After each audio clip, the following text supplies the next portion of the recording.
ಆನಂದತೀರ್ಥ ಭಗವತ್ಪಾದಾಚಾರ್ಯ ಗುರುಭ್ಯೋ ನಮಃ. ಹರಿ ಓಂ. ಭಗವಾನ್ ವೇದವ್ಯಾಸದೇವರು 18 ಪುರಾಣಗಳನ್ನು ನಮಗೆ ರಚನೆ ಮಾಡಿಕೊಟ್ಟಿದ್ದಾರೆ. ಆ 18 ಪುರಾಣಗಳಲ್ಲಿ ಕೆಲವು ಭಾಗಗಳಲ್ಲಿ 12 ಮಾಸಗಳ ಮಹಾತ್ಮ್ಯವನ್ನು ತುಂಬ ಸುಂದರವಾಗಿ ರಮಣೀಯವಾಗಿ ಮನುಷ್ಯನು ಆಯಾ ಮಾಸಗಳಲ್ಲಿ ತನ್ನ ಕರ್ತವ್ಯ, ತಾನು ಮಾಡಬೇಕಾದ ಧರ್ಮ ಹಾಗೂ ವಿಧಿ ವಿಧಾನಗಳನ್ನು, ಯಾವ ಕರ್ಮವನ್ನು ಬಿಡಬೇಕು, ಏನು ದಾನ ಧರ್ಮವನ್ನು ಮಾಡಬೇಕು, ಸೊಗಸಾಗಿ ಅತ್ಯಂತ ಸುಂದರವಾಗಿ ನಮಗೆ ತಿಳಿಸಿಕೊಟ್ಟಿದ್ದಾರೆ.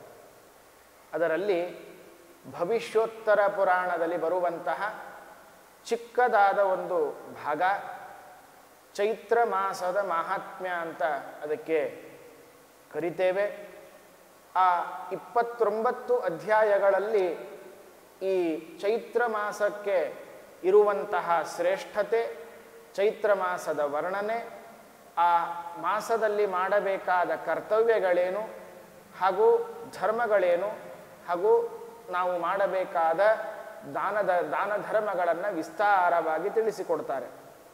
ಮೊಟ್ಟ ಮೊದಲು ವೇದವ್ಯಾಸದೇವರು ಯಾವುದೇ ಒಂದು ಶಾಸ್ತ್ರದ ಶ್ರವಣ ಮನನ ಮಾಡಲಿಕ್ಕೆ ಪ್ರಾರಂಭವನ್ನು ಮಾಡುವಾಗ, ಪುರಾಣವನ್ನು ಕೇಳಲು ಪ್ರಾರಂಭವನ್ನು ಮಾಡುವಾಗ ಗುರು ಹಿರಿಯರಿಗೆ ನಮಸ್ಕಾರವನ್ನು ಮಾಡಿ ಸ್ತೋತ್ರವನ್ನು ಮಾಡಿ ನಾವು ಅವರಿಗೆ ಇದು ನಿರ್ವಿಘ್ನವಾಗಿ ಸಾಗಲಿ ಅಂತ ಪ್ರಾರ್ಥನೆ ಮಾಡಿ ಮುಂದೆ ಪ್ರಾರಂಭವನ್ನು ಮಾಡಬೇಕು.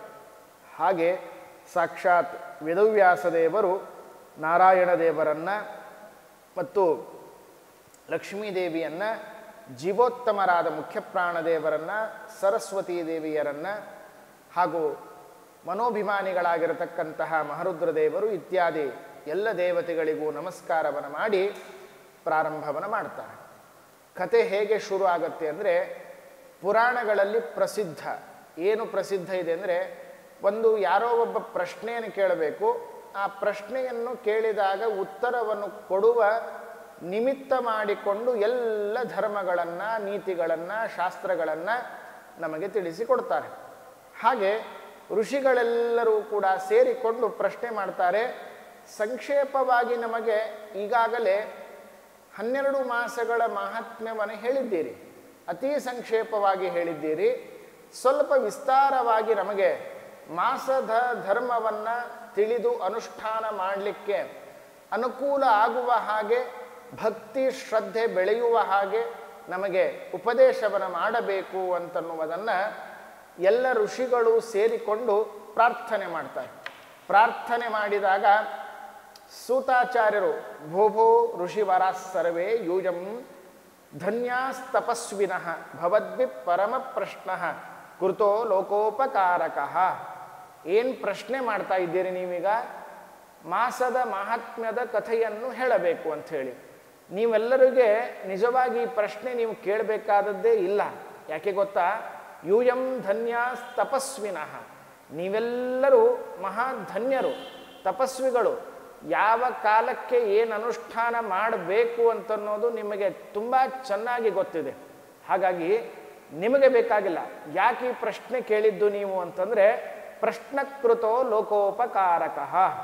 ಆ ಪ್ರಶ್ನೆ ಮಾಡಿದ್ದನ್ನು ಬೇರೆ ಯಾವುದಕ್ಕೂ ಅಲ್ಲ, ಲೋಕದಲ್ಲಿ ಜನರು ಇರ್ತಾರಲ್ಲ, ಆ ಲೋಕದಲ್ಲಿರುವ ಜನರ ಉದ್ಧಾರಕ್ಕಾಗಿ, ಅವರಿಗೆ ಮಾಡುವ ಉಪಕಾರಕ್ಕಾಗಿ ನೀವು ಕೇಳಿದ್ದು. ಹೇಗಿರುತ್ತೆ ಅಂದರೆ, ಮನೆಯಲ್ಲಿ ತಾಯಿ ಇರ್ತಾಳೆ, ಮಗುವಿಗೆ ಏನು ಬೇಕು ಅಂತ, 2 ವರ್ಷದ ಮಗುವಿಗೆ ಏನು ಬೇಕು ಅಂತ ಗೊತ್ತಿಲ್ಲ, ಅಳತಾ ಕೂತಿರುತ್ತೆ. ಅಳತಾ ಕೂತಿರುವಂತಹ ಪ್ರಸಂಗ ಹೀಗೆ ಏಪ್ರಿಲ್ ಮೇ ಬಿಸಿಲಿನ ಗಾಲದಲ್ಲಿ ತುಂಬ ಚೆನ್ನಾಗಿರುವಂತಹ ಬಿಸಿ ಬಿಸಿಯಾದದ್ದು ಯಾವುದೋ ಒಂದು ಕಬ್ಬಿನ ಹಾಲೋ ಇಂಥದ್ದನ್ನು ತಂದು ಕುಡಿಸ್ತಾರಾ? ಇಲ್ಲ. ಮೊದಲೇ ಹೊರಗಡೆ ಬಿಸಿಲಿದೆ, ಆ ಕುಡಿಯೋ ಪದಾರ್ಥನೂ ಹೀಟು, ಅದು ಕೂಡ ಇನ್ನೂ ಉಷ್ಣತೆಯನ್ನು ಹೆಚ್ಚು ಮಾಡುತ್ತೆ. ಬೇಡ, ಅದಕ್ಕೆ ಮಜ್ಜಿಗೆ ಕುಡಿಸೋಣ, ಮೊಸರನ್ನು ಊಟ ಮಾಡಿಸೋಣ ಅಂತ ತಾನೇ ತಿಳಿದು ಆ ಮಗುವಿಗೆ ಯಾವುದು ಒಳ್ಳೆಯದೋ ಅಂತನ್ನೋದನ್ನು ತಾನು ಬೇಡಿ ಹಾಕಿಸಿಕೊಂಡು, ಮನೆಯಲ್ಲಿ ಯಾರು ಹಿರಿಯರಿರ್ತಾರೋ ಅತ್ತೆ ಮಾಮರು ಇಲ್ಲ ಮೊಸರು ಅನ್ನ ಹಾಕಿ ಅಂತ ಕೇಳಿ ಹಾಕಿಸಿಕೊಂಡು ಮಗುವಿಗೆ ಊಟ ಮಾಡಿಸ್ತಾಳೆ. ಹೊರತು ಮಗು ಬಾಯಿ ಬಿಟ್ಟು ಕೇಳುತ್ತಾ ಇಲ್ಲ. ಹಾಗೆ ತಾಯಿಯ ಸ್ಥಾನದಲ್ಲಿ ಇರುವಂತಹ ಈ ಋಷಿಗಳೆಲ್ಲರೂ ಕೂಡ ಈ ಮುಂದೆ ಬರುವ ಸಜ್ಜನರು, ಅವರಿಗೆ ಏನು ಒಳ್ಳೆಯದೋ, ಏನು ಕೇಳಬೇಕೋ, ಏನು ಬಿಡಬೇಕೋ ಗೊತ್ತಿಲ್ಲ ಅವರಿಗೆ. ಹಾಗಾಗಿ ಅವರಿಗೆ ಒಳ್ಳೆಯದಾಗಲಿ ಅಂತನ್ನೋದಕ್ಕಾಗಿ ನಾವು ಋಷಿಗಳೆಲ್ಲರೂ ನಮ್ಮ ಪರವಾಗಿ ಪ್ರಶ್ನೆ ಮಾಡ್ತಾರೆ. ಮಾಸಗಳ ಮಹಾತ್ಮ್ಯವನ್ನು ವಿಸ್ತಾರವಾಗಿ ನಮಗೆ ತಿಳಿಸಿಕೊಡಬೇಕು ಅಂಥೇಳಿ. ಅದರಲ್ಲಿ ಅತಿ ಪ್ರಧಾನವಾದದ್ದು ಮೊದಲನೇ ಮಾಸ ಚೈತ್ರ ಮಾಸ. ಆ ಚೈತ್ರ ಮಾಸದ ಮಹಾತ್ಮ್ಯವನ್ನು ಸೂತಾಚಾರ್ಯರು ಹೇಳಲಿಕ್ಕೆ ಶುರು ಮಾಡ್ತಾರೆ. ಸಮಾಧಾನೇನ ಮನಸ ಶೃಣುಧ್ವಂ ಪ್ರೋಚ್ಯತೆ ಮಯ. ನೀವೇನು ಕೇಳಿದ್ದೀರೋ ಅದಕ್ಕೆ ನಾನು ಉತ್ತರವನ್ನು ಕೊಡ್ತೇನೆ. ಕೊಡುವಾಗ ನೀವು ಸಮಾಧಾನದಿಂದ ಕೇಳಿ. ಶೃಣುಧ್ವ ಮನಸ, ಸಮಾಧಾನ ಚಿತ್ತದಿಂದ ಕೇಳಿ. ಅಂದರೆ ಮನಸ್ಸಿನಲ್ಲಿ ಇಲ್ಲದ ಸಲ್ಲದ ವಿಚಾರವನ್ನು ಹಾಕಿಕೊಂಡು ಯಾರೋ ಏನೋ ಅಂತಾರೆ ಅಂತ ಅನ್ಕೊಂಡು ಹಾಗೆಲ್ಲ ಕೇಳಬೇಡಿ. ಅದನ್ನು ಏಕಾಗ್ರ ಚಿತ್ತದಿಂದ ಈ ಪುರಾಣದ ಶ್ರವಣವನ್ನು ಮಾಡಬೇಕು.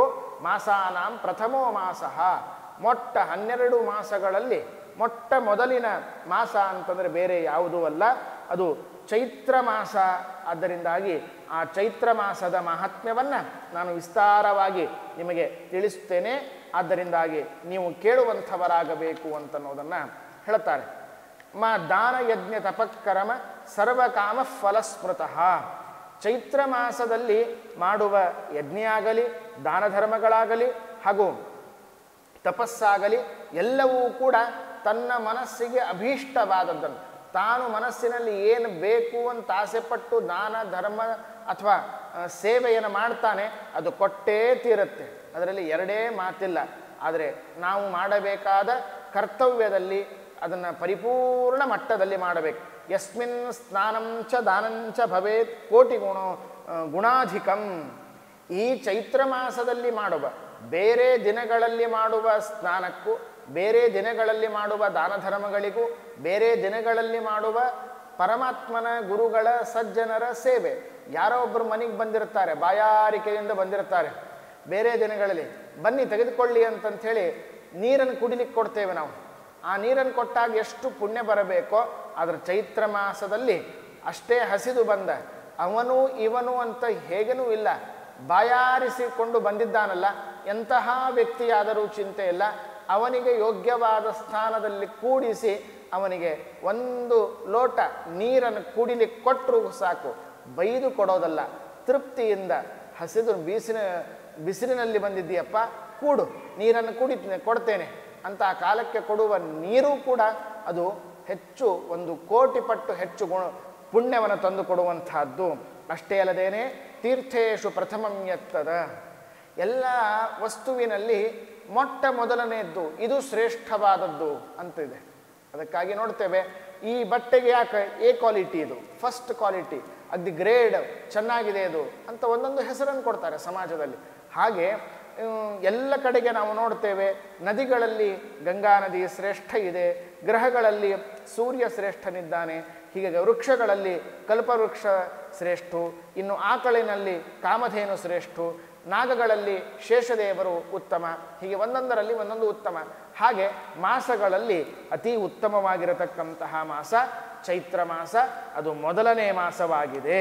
ಅದಕ್ಕಾಗಿ ಅತಿ ಶ್ರದ್ಧೆ, ಭಕ್ತಿ ಮತ್ತು ವಿಶ್ವಾಸದಿಂದ ನಾವೆಲ್ಲರೂ ಕೂಡ ಸೇರಿಕೊಂಡು ವಿಶಿಷ್ಟವಾದ ರೀತಿಯಲ್ಲಿ ದೇವರ ಸೇವೆಯನ್ನು ಮಾಡಬೇಕು.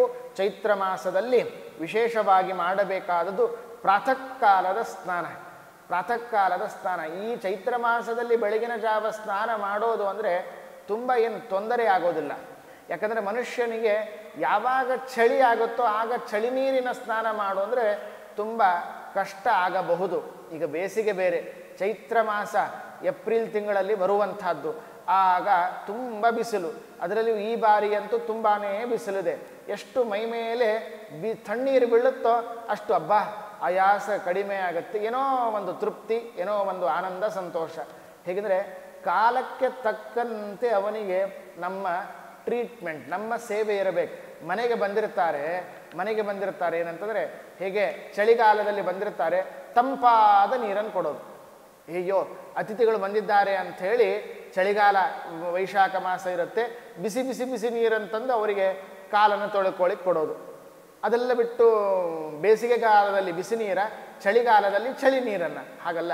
ಚಳಿಗಾಲದಲ್ಲಿ ಬಿಸಿ ನೀರಿನಿಂದ ಕಾಲನ್ನು ತೊಳಿಬೇಕು, ಬೇಸಿಗೆಗಾಲದಲ್ಲಿ ತಣ್ಣೀರಿನಿಂದ ಕಾಲನ್ನು ತೊಳಿಬೇಕು. ಕಾರಣ ಇಷ್ಟೇ, ಯಾವ ವಸ್ತುವನ್ನು ಬಿಸಿ ನೀರಿನಿಂದ ತೊಳೆದಾಗ ಅವನಿಗೆ ಹಿತ ಅನಿಸ್ಬೇಕು. ಅಬ್ಬಾ ಇಷ್ಟು ಚಳಿ ನಡುಗ್ತಾ ಇದೆ, ಸ್ವಲ್ಪ ಬಿಸಿನೀರು ಹಾಕಿದ್ರು ಅಬ್ಬಾ ಆಯಾಸ ಏನೋ ಚೆನ್ನಾಗಿ ಅನಿಸುತ್ತೆ ಅಂತ ನೋಡಿ. ಹಾಗಾಗಬೇಕು. ಮನುಷ್ಯ ಕಾಲಕ್ಕೆ ತಕ್ಕಂತೆ ಅವನ ವರ್ತನೆ ಇರಬೇಕು, ಕಾಲಕ್ಕೆ ತಕ್ಕಂತೆ ಅವನ ವಸ್ತುವಿನನ್ನು ಕೊಡುವಂಥವನಾಗಬೇಕು. ಹಾಗೆ ಚೈತ್ರ ಮಾಸದಲ್ಲಿ ತಾನು ಬೆಳಗಿನ ಜಾವ ಸ್ನಾನ ಮಾಡೋದು ಆಯಾಸ ಕಷ್ಟ ಏನಲ್ಲ. ಆದ್ದರಿಂದ ಆದಷ್ಟು ಪ್ರಯತ್ನಪಟ್ಟು ವಿಶೇಷವಾಗಿ ನಾವು ಚೈತ್ರ ಮಾಸದಲ್ಲಿ ಪ್ರಾರಂಭದಲ್ಲಿ ಬೆಳಗಿನ ಜಾವ ವಿಶೇಷವಾಗಿ ಸ್ನಾನವನ್ನು ಮಾಡಲಿಕ್ಕೆ ಪ್ರಯತ್ನವನ್ನು ಮಾಡಬೇಕು. ಈ ಸ್ನಾನವನ್ನು ಮಾಡಬೇಕು ಅಂತ ಹೇಳಿದ ಮೇಲೆ ಎಲ್ಲ ಋಷಿಗಳು ಕೇಳ್ತಾರೆ, ಸ್ವಾಮಿ ನೀವೇನೋ ಹೇಳಿದ್ರಿ ಚೈತ್ರ ಮಾಸದಲ್ಲಿ ವಿಶೇಷವಾಗಿ ಸ್ನಾನವನ್ನು ಮಾಡಬೇಕು ಅಂತ ನಮಗೆ ಹೇಳಿದ್ದೀರಿ, ಆದರೆ ಆ ಮಾಸದ ಮಹಿಮೆಯನ್ನು ಸ್ವಲ್ಪ ಮಟ್ಟಿಗೆ ನಮಗೆ ತಿಳಿಯೋ ಹಾಗೆ ವರ್ಣನೆ ಮಾಡ್ತೀರಾ? ಅದು ಯಾಕೆ ಮಾಡಬೇಕು ಅಂತ ಅನ್ನೋದನ್ನು ನಮಗೆ ಸಂಕ್ಷೇಪವಾಗಿ ತಿಳಿಸಿಕೊಡ್ತೀರಾ ಅಂತ ಕೇಳಿದಾಗ ಆಗಿಲ್ಲ. ಅವಶ್ಯವಾಗಿ ಆಗಲಿ, ಮಾಸದ ವೈಶಾಖ ಮಾಸದ ವರ್ಣನೆಯನ್ನು ಮಾಡ್ತೇನೆ ಮತ್ತು ಬೆಳಗಿನ ಜಾವ ಪ್ರಾತಃ ಕಾಲದಲ್ಲಿ ಮಾಡುವ ಸ್ನಾನದ ಮಹಿಮೆಯನ್ನು ನಿಮಗೆ ತಿಳಿಸ್ತೇನೆ. ಅದರಿಂದಾಗಿ ಸ್ನಾನ ದೇಹಕ್ಕೆ ಒಳ್ಳೆಯದು, ಒಳಿತು ಗೊತ್ತು. ಜೊತೆಗೆ ಅದೇ ಮಾಡುವ ಸಮಯವನ್ನು ಸ್ವಲ್ಪ ಬದಲಾವಣೆ ಮಾಡ್ಕೋಬೇಕು. 8:00ವರೆಗೆ ನಾನು ಮಲಿಗೆದ್ದು 8, 9:30, 10 ತನಕ ಎಲ್ಲ ಮಾಡಬಾರದ ಕೆಲಸವನ್ನು ನಾನು ಮುಗಿಸಿಕೊಂಡು ನಂತರದಲ್ಲಿ ಸ್ನಾನ ಮಾಡ್ತೇನೆ ಅನ್ನೋ ಬದಲಿ ಬೆಳಗಿನ ಜಾವ ಅರುಣೋದಯಕ್ಕೆ ಕಿಂತ ಮೊಟ್ಟ ಮೊದಲೇ ಎದ್ದು ತಾನು ಸ್ನಾನವನ್ನು ಮಾಡೋದು ದೇಹಕ್ಕೆ ಒಳ್ಳೆಯದು. ಆಯುರ್ವೇದ ಶಾಸ್ತ್ರ, ವೈದ್ಯಶಾಸ್ತ್ರದಲ್ಲಿ ಹೇಳ್ತಾರೆ, ಯಾರು ಸೂರ್ಯೋದಯ ಆದ ಮೇಲೆ ಮಲಗ್ತಾರೋ ಅವರ ಆರೋಗ್ಯದಲ್ಲಿ ಏರುಪೇರಾಗತ್ತೆ. ಆರೋಗ್ಯ ಅಷ್ಟು ಚೆನ್ನಾಗಿರೋದಿಲ್ಲ ಅಂತ ಅರ್ಥ. ಯಾವನು ಆ ಸೂರ್ಯೋದಯ ಕಾಲಕ್ಕೆ ಅವನು ಎದ್ದ ವ್ಯಕ್ತಿ ಆರೋಗ್ಯ ತುಂಬ ಚೆನ್ನಾಗಿರುತ್ತೆ, ತುಂಬ ಚೆನ್ನಾಗಿರುತ್ತೆ. ಬಿಸಿನೀರು ಸ್ನಾನ ಮಾಡಬೇಕು ಇಲ್ಲಂತ ಅನ್ನೋದಿಲ್ಲ. ಬಿಸಿನೀರು ಮಾಡೋದ್ರಿಂದ ಎಷ್ಟು ಒಳ್ಳೆಯದೋ ಅಷ್ಟೇ ತಣ್ಣೀರಿನ ಬಿಸಿ ನೀರಿಗಿಂತಲೂ ಕೂಡ ತಣ್ಣೀರಿನ ಸ್ನಾನ ದೇಹಕ್ಕೆ ತುಂಬ ಒಳ್ಳೆಯದು, ಅವನನ್ನು ಆರೋಗ್ಯವಂತನನ್ನಾಗಿಡತ್ತೆ. ಹಳೆ ಕಾಲದಲ್ಲಿ, ಹಳೆ ಕಾಲ ಅಂತಂದರೆ ಇನ್ನೊಂದು 100 ವರ್ಷದ ಹಿಂದಕ್ಕೆ ಹೋದರೆ ಅವರೆಲ್ಲ ಈಗಿರುವ ವಯೋವೃದ್ಧರು 80 ವರ್ಷ 90 ವರ್ಷ ಯಾರು ಇರ್ತದೋ ಅವ್ರಿಗೆ ನೋಡಿ ಗಟ್ಟಿ ಮುಟ್ಟಿಯಾಗಿ ಚೆನ್ನಾಗಿರ್ತಿದ್ರು ಅವರು. ಯಾಕೆ? ಅವರು ಬೆಳಗಿನ ಜಾವ 5 ಗಂಟೆಗೆದ್ದು ನದಿಗೋ ಆ ಕೆರೆಗೋ ದೂರಕ್ಕೆ ಹೋಗಿ ನಡೆದು ಹೋಗಿ ಸ್ನಾನವನ್ನು ಮಾಡಿಕೊಂಡು ನಡೀತಾ ಬರ್ತಾಯಿದ್ರು. ನಮಗೆ ಇವತ್ತು ನಡೆಯೋದಂದರೆ ಗೊತ್ತಿಲ್ಲ. ಹೊರಗಡೆ ಕಾಲಿಟ್ಟರೆ ಸಾಕು, ಗಾಡಿಯ ಮೇಲೆ ಕಾಲಿಡಬೇಕು, ಗಾಡಿಯಿಂದ ಕೆಳಗೆ ಕಾಲಿಟ್ಟರೆ ಮನೆ ಒಳಗೆ ಕಾಲು ಬರಬೇಕದು. ಅಷ್ಟಕ್ಕೆ ನಾವು ಅನುಕೂಲರಾಗಿದ್ದೇವೆ, ನಮ್ಮನ್ನು ಅಷ್ಟಕ್ಕೆ ನಾವು ಮಾರ್ಪಾಡು ಮಾಡ್ಕೊಂಡ್ಬಿಟ್ಟಿದ್ದೇವೆ. ಹೀಗಾಗಿ ನಮ್ಮಲ್ಲಿ ದೇಹದ ಕೊರತೆ, ನ್ಯೂನತೆ ಎಲ್ಲವೂ ಕೂಡ ಬರ್ತಾ ಇದೆ. ಅದರಿಂದಾಗಿ ಆ ಬೆಳಗಿನ ಜಾವ ಚಳಿ ನೀರಿನ ಸ್ನಾನ ಅಂತನ್ನೋದೇನಿದೆ ನೋಡಿ, ಅದು ತುಂಬ ಆರೋಗ್ಯದಾಯಕ. ಅದನ್ನೇ ಚೈತ್ರ ಮಾಸ ಮಹಾತ್ಮ್ಯದಲ್ಲಿ ಹೇಳ್ತಾರೆ, ಪ್ರಾತಃ ಕಾಲದಲ್ಲಿ ಎದ್ದು ನೀನು ಚಳಿ ನೀರಿನ ಸ್ನಾನವನ್ನು ಮಾಡಬೇಕು. ಚೈತ್ರ ಮಾಸಕ್ಕೆ ಸಮಾನವಾಗಿರತಕ್ಕಂಥದ್ದು ಮತ್ತೊಂದು ಬೇರೆ ಮಾಸಗಳು ಇಲ್ಲ. ಬೇರೆ ಮಾಸವೆಲ್ಲ ಇದೆ, ಅದೆಲ್ಲವೂ ಕೂಡ ಚೈತ್ರ ಮಾಸ ಬಂದಾದ ಮೇಲೇ ಬರೋದು, ಹೊರದು ಮೊಟ್ಟ ಮೊದಲು ಬರುವಂತಹದ್ದು ಅಲ್ಲ ಅಂತನ್ನುವ ಮಾತನ್ನು ತಿಳಿಸ್ತಾರೆ. ಬಹಳ ಮಹತ್ವದ ಮಾತನ್ನು ಹೇಳ್ತಾರೆ. ಚೈತ್ರ ಮಾಸದ ವರ್ಣನೆ ಮಾಡುವಾಗ ಆ ಭವಿಷ್ಯೋತ್ತರ ಪುರಾಣ ಬಹಳ ಸುಂದರವಾಗಿ ಮಾಡ್ತದೆ. ಜಲದಾನಕ್ಕೆ ಸರಿಸಮಾನವಾದ ದಾನ ಮತ್ತೊಂದಿಲ್ಲ. ಅಂದರೆ ಬೇರೆ ದಾನವನ್ನು ಮಾಡಬಾರ್ದು ಅಂತಲ್ಲ, ಬೇರೆ ದಾನವನ್ನು ಅವಶ್ಯವಾಗಿ ಕಾಲಕ್ಕೆ ತಕ್ಕಂತೆ ಮಾಡಲೇಬೇಕು. ಆದರೆ ನೀರಿನ ದಾನ ಅಂತನ್ನೋದೇನಿದೆ ನೋಡಿ, ಅದನ್ನು ಮಾಡುವುದು ಅತ್ಯಂತ ಅವಶ್ಯಕ. ಯಾಕೆಂದರೆ ಅದನ್ನು ಕೊಟ್ಟಾಗ ಅದರದ್ದು ಕೂಡದಾಗ ಅದನ್ನು ರಿಯಾಕ್ಷನ್ ಏನಿದೆ ಬೇಗನೆ ಸಿಗುತ್ತೆ. ತುಂಬ ನಡೆದುಕೊಂಡು ಬಂದಿದ್ದಾನೆ, ಬಿಸಿಲಿನಲ್ಲಿ ಆಯಾಸವಾಗಿದೆ, ನೀರು ಸಿಕ್ಕರೆ ಸಾಕು ಅಂತ ಇದ್ದಾನೆ, ಅಂಥವನಲ್ಲಿ ಒಂದು ತಂಬಿಗೆ ನೀರನ್ನು ಕೊಟ್ಟಾಗ ಅವನು ಕುಡಿತಾನೆ, ಅಬ್ಬಾ ಆಯಾಸ ಇಳಿತಪ್ಪ, ಬಾಯಿ ನನಗೆ ಹಸಿ ಆಯಿತು, ತೃಪ್ತಿ ಸಿಕ್ತು ಅಂತ ಹಾರೈಸ್ತಾನೆ ನೋಡಿ. ಅದರಿಂದ ಸಿಗುವ ನಮ್ಮ ವಂಶದ ಅಭಿವೃದ್ಧಿಯಾಗಲಿ, ಅದನ್ನು ನಮಗೆ ಸಿಗುವ ಸಂತೋಷ ಆಗಲಿ. ಈ ಸಂತೋಷ ಅಂತನ್ನೋದೇನಿದೆ, ನಮ್ಮ ಮನೆಗೆ ನೆಮ್ಮದಿ ಅಂತನ್ನೋದೇನಿದೆ, ಅದು ಬೇರೆ ಯಾವುದರಿಂದ ಬರೋದಿಲ್ಲ. ಈ ತರಹದ ಕಷ್ಟದ ಕಾಲದಲ್ಲಿದ್ದ ವ್ಯಕ್ತಿಗೆ ಸಹಾಯವನ್ನು ಮಾಡಿದಾಗ ಅವನ ಬಾಯಿಂದ ಬರುವ 4 ಹರಕೆಯ ಮಾತುಗಳು. ಇಂಥ ಕಷ್ಟದಲ್ಲಿ ನನಗೆ ಸಹಾಯ ಮಾಡಿದಿ, ಒಳ್ಳೆಯದಾಗಲಿ ನನಗೆ. ಇಂಥ ಕಷ್ಟದಲ್ಲಿ ನಾನು ಕುಡಿಲಿಕ್ಕೆ ನೀರು ಕೊಟ್ಟು ನಿನಗೆ ಒಳ್ಳೆಯದಾಗಲಿ. ಹೀಗೆ ಹಾರೈಸ್ತಾನೆ ನೋಡಿ. ಅದಕ್ಕೆ ಸಿಗುವಷ್ಟು ನೆಮ್ಮದಿ ಬೇರೆ ಯಾವುದಕ್ಕೂ ನನಗೆ ಸಿಗೋದಿಲ್ಲ, ಬೇರೆ ಯಾವುದಕ್ಕೂ ನಮಗೆ ಸಿಗಲು ಸಾಧ್ಯವೇ ಇಲ್ಲ. ಅದಕ್ಕಾಗಿ ಆದಷ್ಟು ನೀರಿನ ದಾನ ಅತಿ ಶ್ರೇಷ್ಠವಾದ ದಾನ ಅಂತನೋ ಮಾತನ್ನು ಹೇಳ್ತಾರೆ. ನಭಾರ್ಯ ಪುರಾಣ ಬಹಳ ಸುಂದರವಾಗಿ ನಮಗೆ ಮತ್ತೊಂದು ಮಾತನ್ನು ತಿಳಿಸಿಕೊಡುತ್ತೆ. ನ ಸುಖಂ ಭಾರ್ಯಯ ಸಮಂ. ಹೆಂಡತಿಯ ಅತ್ಯಂತ ನನಗೆ ಅನುಕೂಲ, ನನಗೆ ಅವಳು ಅನುಕೂಲಳು, ಅವಳಿಗೆ ನಾನು ಅನುಕೂಲನಾಗಿ ಇರುವಂತಹ ದಂಪತಿಗಳಿರ್ತಾರೆ ನೋಡ್ರಿ, ಅವರಲ್ಲಿರುವ ಸಾಮರಸ್ಯ, ಅವರಲ್ಲಿರುವ ಅನ್ಯೋನ್ಯತೆ, ಪ್ರೀತಿ, ಸುಖ, ಸಂತೋಷಕ್ಕೆ ಸಮಾನವಾದ ಸಂತೋಷ ಜಗತ್ತಿನಲ್ಲಿ ಬೇರೆ ಯಾವುದರಲ್ಲೂ ಇಲ್ಲ. ಆದ್ದರಿಂದಾಗಿ ಈ ತರಹ ಜಗತ್ತಿನಲ್ಲಿ ಅತೀ ಉತ್ತಮವಾಗಿರೋದು ಉಪವಾಸ ಮಾಡಲಿಕ್ಕೆ ಹೊರಟ್ರೆ ಏಕಾದಶಿ ಉತ್ತಮವಾದದ್ದು. ಹೀಗೆ ಬೇರೆ ಬೇರೆ ಎಲ್ಲವನ್ನು ಹೇಳ್ತಾ ಹಾಗೆ 12 ಮಾಸಗಳಲ್ಲಿ ಮೊದಲನೇ ಮಾಸ ಅತಿ ಶ್ರೇಷ್ಠವಾದ ಮಾಸ ಅಂದರೆ ಬೇರೆ ಯಾವುದೂ ಅಲ್ಲ, ಅದು ಚೈತ್ರ ಮಾಸ ಅಂತನ್ನುವ ಅದರ ಮಹಿಮೆಯನ್ನು ನಮಗೆ ಸ್ವಲ್ಪ ಮಟ್ಟಿಗೆ ತಿಳಿಸಿ ಹೇಳ್ತಾರೆ. ಈ ಮಾಸದಲ್ಲಿ ಏನಾದರೂ ಒಂದು ಸಣ್ಣ ವ್ರತವನ್ನು ಅನುಷ್ಠಾನವನ್ನು ಮಾಡಲೇಬೇಕು. ನಮ್ಮ ಶಕ್ತಿ ಎಷ್ಟಿದೆಯೋ, ನಮ್ಮ ಯೋಗ್ಯತೆ ಎಷ್ಟಿದೆಯೋ ಅಷ್ಟನ್ನಾದರೂ ಮಾಡಲೇಬೇಕು. ಹಠದಿಂದ ಸೊಕ್ಕಿನಿಂದ ಏನಾಗುತ್ತೋ ಆಗಲಿ ಹೋಗಲಿ ಬಿಡು ಅಂತ ವ್ಯಕ್ತಿ ಏನಾದರೂ ದೂರಕ್ಕೆ ಸರಿಸಿದ ಅಂತಂದರೆ ಅದರಿಂದ ಏನಾಗತ್ತೆ ಅಂದರೆ ಬೇರೆ ಏನೂ ಇಲ್ಲ. ದೇವರು ಕೋಪಗೊಂಡು ನೀನು ನೀಚ ಯೋನಿಯಲ್ಲಿ ಹುಟ್ಟು ಅಂತ ಹೇಳಿ ಶಾಪವನ್ನು ಕೊಡ್ತಾನೆ. ಯಾಕೆ ಅಂತಂದರೆ ನಮಗೆ ಬೇರೆ ಏನೂ ಇಲ್ಲ. ಮನೆಯಲ್ಲಿ ನನ್ನ ಹೆಂಡತಿ ನನಗೆ ಅಡಿಗೆ ಮಾಡಿಟ್ಟಿರ್ತಾಳೆ, ಒಳ್ಳೆ ಅಡಿಗೆ. ಅಯ್ಯೋ ನಮ್ಮ ಯಜಮಾನರಿಗೆ ಮರೆಯಿಲ್ಲ, ಮತ್ತು ಸಾಗು ಮತ್ತು ಪುರಿ ತುಂಬ ಚೆನ್ನಾಗಿ ಸೇರುತ್ತೆ ಅಂತ ಮಾಡಿಟ್ಟಿರ್ತಾಳೆ. ಕಷ್ಟಪಟ್ಟು ಅವನೇನೋ ಮಾಡಿಟ್ಟಿರ್ತಾಳೆ. ಅಂಥ ಸಂದರ್ಭದಲ್ಲೇನೆ ಮನೆಗೆ ಬಂದ ಕ್ಷಣಕ್ಕೆ ನನಗೇನೂ ತಿನ್ನೋದಿಲ್ಲ, ನಾನೇನೂ ತಿನ್ನೋದಿಲ್ಲ ಬಿಟ್ಬಿಡ್ತೇನೆ ಅಂತ ಅಂದ್ಬಿಡೋದು. ಅಥವಾ ತಾಯಿ ಏನೋ ಮಾಡಿಟ್ಟಿರ್ತಾಳೆ, ಅಂಥ ಸಂದರ್ಭದಲ್ಲಿ ನನಗೆ ಹಸಿವೇ ಇಲ್ಲ ನಾನು ಬಿಡ್ತೇನೆ ಅಂತಂದ್ಬಿಟ್ಟಾಗ, ಕಷ್ಟಪಟ್ಟು ನನಗಾಗಿ ಮಾಡಿಟ್ಟ ಆ ಆಹಾರವನ್ನು ಬಿಟ್ಟಾಗ, ತಿನ್ನೋದಿಲ್ಲ ಅಂತ ಹೇಳಿದಾಗ ಮಾಡಿದ ಹೆಂಡತಿ, ಸಿದ್ಧಪಡಿಸಿದ ತಾಯಿಗೆ ತುಂಬ ಕೋಪ ಬರುತ್ತೆ. ಅಯ್ಯೋ ಅವನಿಗಾಗಿ ಕಷ್ಟಪಟ್ಟು ಮಾಡಿಟ್ಟೆ. ಅಷ್ಟೇ, ತಾಯಿ ಹೋಗಲಿ ಬಿಡು ಅಂತ ಮನಸ್ಸಿನಲ್ಲೇ ನೊಂದುಕೊಂಡು ಬೇಜಾರ ಮಾಡಿಕೊಂಡು ಹೇಳೋದಿಲ್ಲ. ಹೆಂಡತಿಗೆ ಸ್ವಲ್ಪ ತನ್ನ ಆಗ ಬೇಜಾರವನ್ನು ಸಿಟ್ಟಿನ ರೂಪದಲ್ಲಿ ತೋರಿಸ್ತಾರೆ ಹೊರಗಡೆ, ಅಷ್ಟೇ, ಏನೂ ಇಲ್ಲ.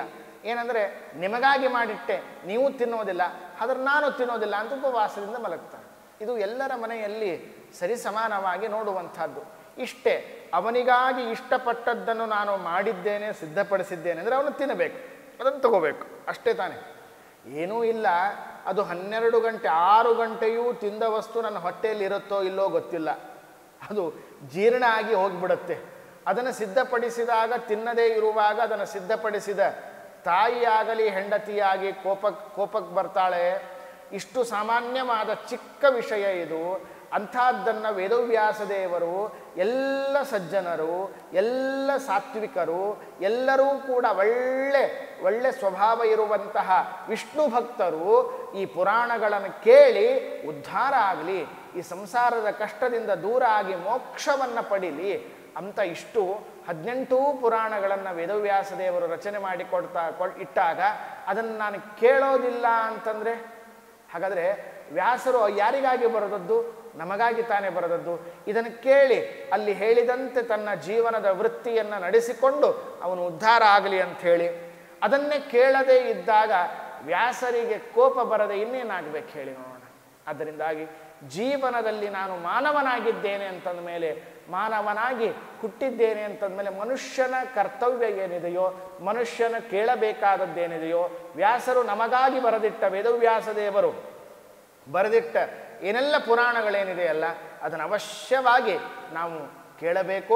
ಪ್ರಯತ್ನಪೂರ್ವಕವಾಗಿ ಪೂರ್ಣ ಮಾಡಿ ಒಂದು ಬಾರಿ ಆದರೂ ಕೇಳಬೇಕು. ಇಲ್ಲದೇ ಇದ್ದರೆ ದೇವರ ಕೋಪಕ್ಕೆ, ದೇವರ ಸಿಟ್ಟಿಗೆ ಗುರಿಯಾಗುವಂತಹ ಪ್ರಸಂಗ ಬಂದೀತು. ಆ ಕಾರಣದಿಂದಾಗಿ ಅದನ್ನು ಇಲ್ಲಿ ನಮಗೆ ತಿಳಿಸಿಕೊಡ್ತಾರೆ. ಶಾಸ್ತ್ರ ಹೇಳುವುದು ಬೇರೆ ಯಾರಿಗೂ ಅಲ್ಲ, ಚೈತ್ರ ಮಾಸದ ಮಹಾತ್ಮೆ ಹೇಳುವುದು ಬೇರೆ ಯಾರಿಗೂ ಅಲ್ಲ. ಇದನ್ನೇ ಕೇಳಿ ಮಾಡುವ ಸಜ್ಜನನಿಗಾಗಿ ಉಪದೇಶವನ್ನು ಮಾಡುವಂಥದ್ದು.